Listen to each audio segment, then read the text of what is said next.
In what ways can I respond to injustice and hurt with love and generosity?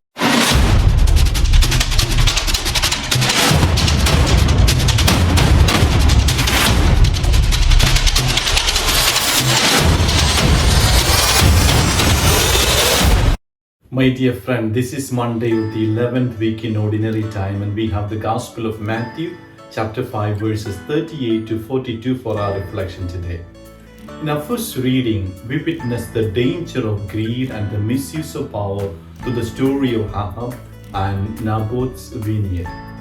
Ahab, driven by his desire for Naboth's vineyard, is willing to do anything to get what he wants, even if it means someone has to die. This story starkly illustrates how greed can lead to great injustice and suffering. Ahab's willingness to let his greed overtake his sense of justice and morality serves as a powerful warning to us all. Jezebel's action further highlights the evil that can come from corruption. She uses her power to influence, to orchestrate the death of an innocent man to satisfy Ahab's greed. This part of the story reminds us of the insidious nature of corruption and the importance of standing against it.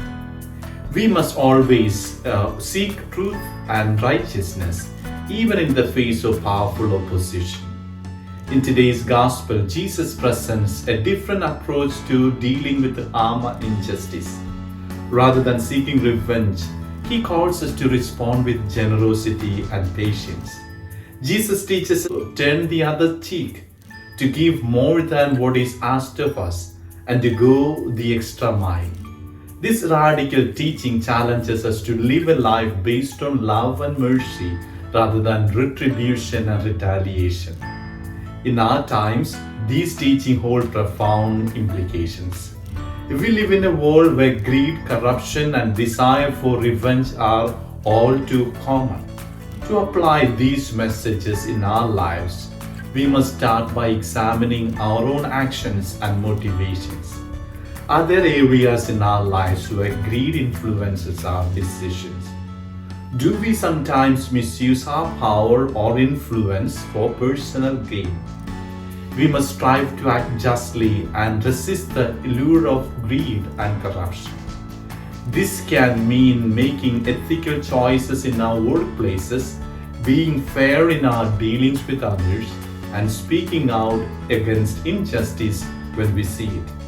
Additionally, embracing Jesus' teachings on no retaliation involves choosing to respond to hurt and injustice with love and generosity.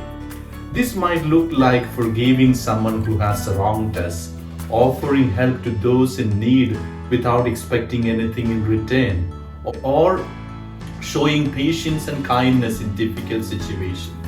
By doing so, we reflect Christ's love and mercy in our everyday interactions, fostering a more compassionate and just world.